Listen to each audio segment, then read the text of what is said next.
Hi friends, welcome back to the channel. If you've been patiently or impatiently waiting for me to talk about this thing behind me, today is your lucky day. So, this might look familiar. It's really a hoop house, but with a twist. Because we didn't do things just like everybody else does. So, let me tell you what my plan was for this when I created it. So for starters, I have used the Salatin style chicken tractor. In fact, that's what I started with after doing free range, which was nice but challenging. I discovered that I don't really like bending over to take care of the chickens, and getting them out was really hard, because even though a Cornish cross is pretty lazy, when they don't want to get caught, they can really move. They got meaty thighs. So that one was out. And if you've seen some scrap roofing that has been blown around every time the wind blows here, it's from those. So I decided to try the Siskovich style tractor, which this one kind of resembles, but well, I didn't have any conduit. I didn't want to buy a conduit bender, but I did have this kind of conduit here, PVC conduit. This is some 1/2 inch stuff, and that's about, oh, I don't know, 12 feet all the way across there. So I had some design ideas, some things I wanted and some things I didn't want that were behind it. So I'm going to tell you, what was I thinking? And hopefully this will resonate with you. And I'm going to try and address some of these items with our next one, which will be another video, maybe a series. It really depends on how long it takes me. But today, I just want to tell you what was in my head and how it worked after creation. And, you know, give a little hint on what I'm going to change, because the chickie babies are on their way. I made myself a list because, well, I got a thing for words. I use too many of them. So topping the list was easy to move. Now, if you've ever pulled a chicken tractor, for the Salatin style, you either have to shrink the tractor down, or, so it's easy to move, or make one of them dolly things that goes underneath it. And some people actually use dollies, moving dollies, slide it under the tractor and then drag it along. I didn't want to have to do that. In fact, I didn't want to have to use any apparatus at all. Which brings me to the next topic. I don't want to stick my hands in poop picking up wheels that would be sticking out back here that I have to put on and take off every day. So this one has fancy schmancy wheels. Having wheels that lower themselves and raise the coop off the ground keeps me from having to put my hands in poop every morning when I move the coop. Because if I have 2 coops, that's 2 poops. Well, it's 4 wheels. That's 4 poops. I prefer 0.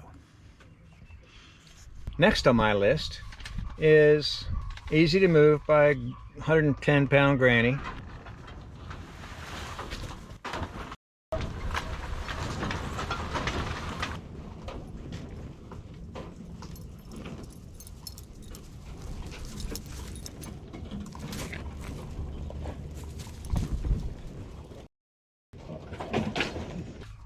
That's Mrs. Thistledraw. So next on my list was walk-inable.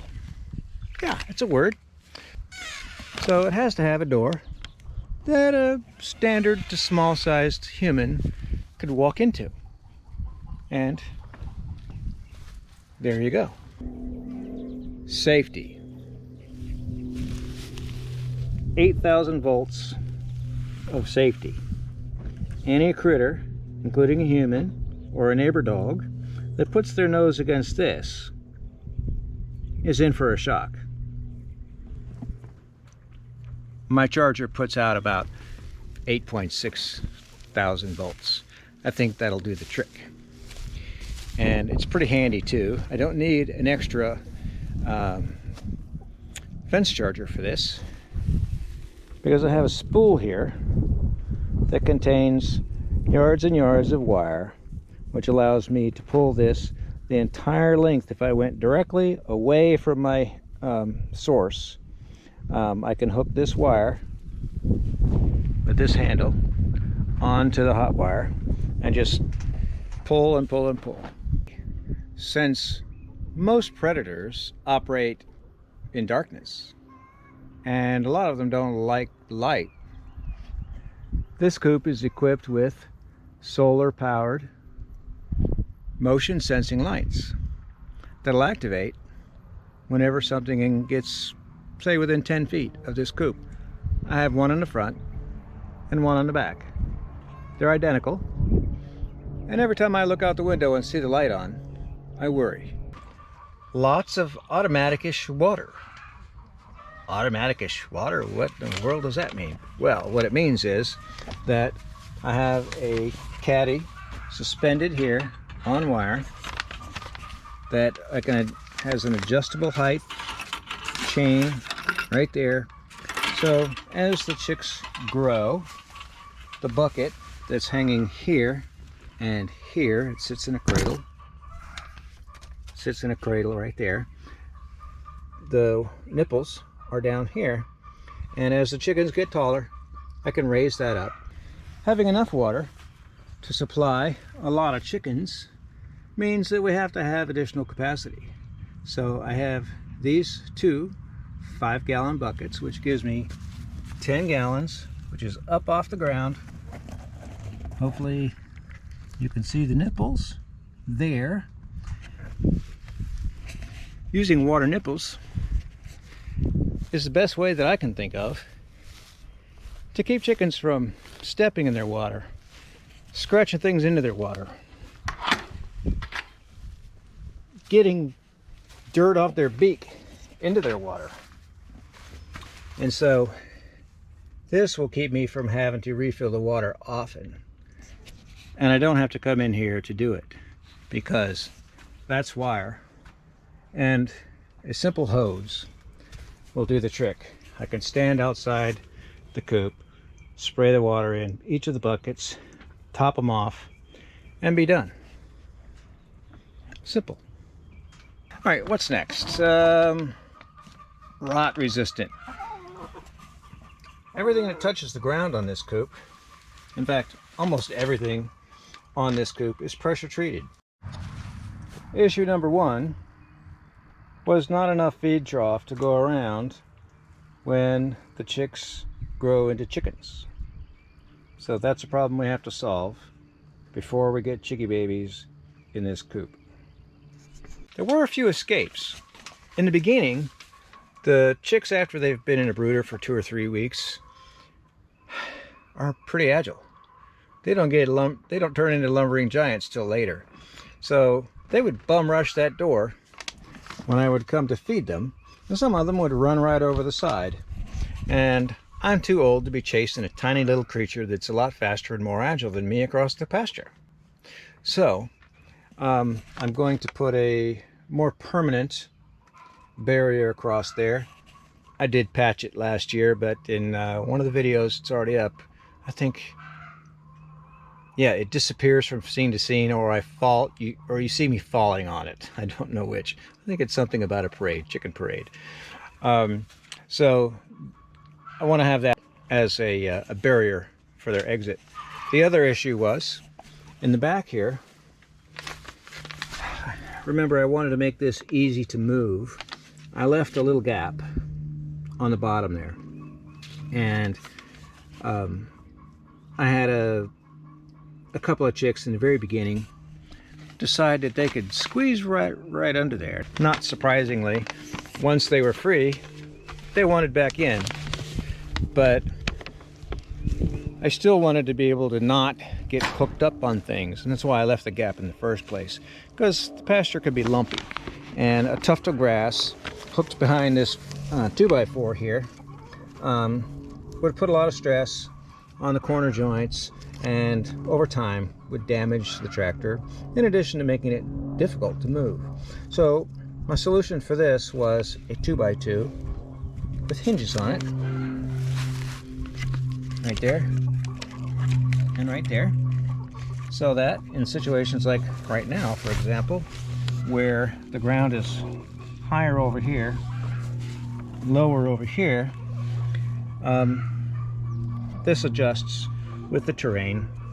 So as I drag it, it bumps along behind, and once I park it, I just step on it a little bit. Oops.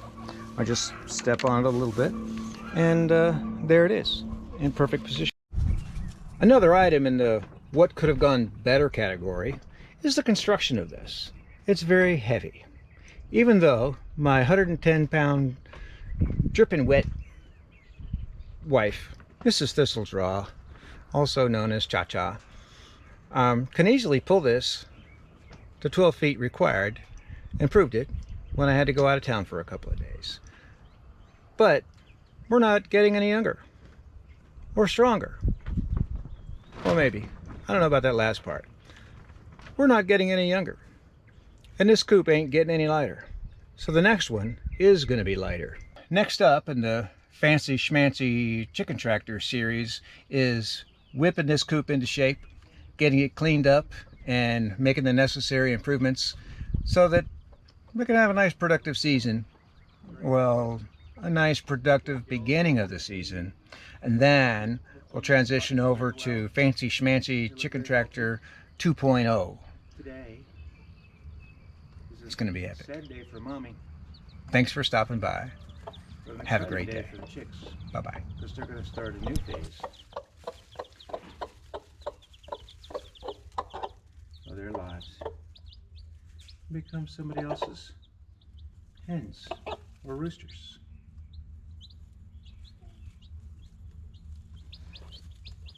You're a good mommy. I see you showing them.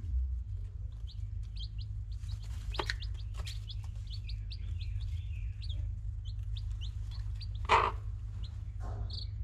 don't know if their little chirpy chirps are coming through there, but they're making very small, very happy little sounds.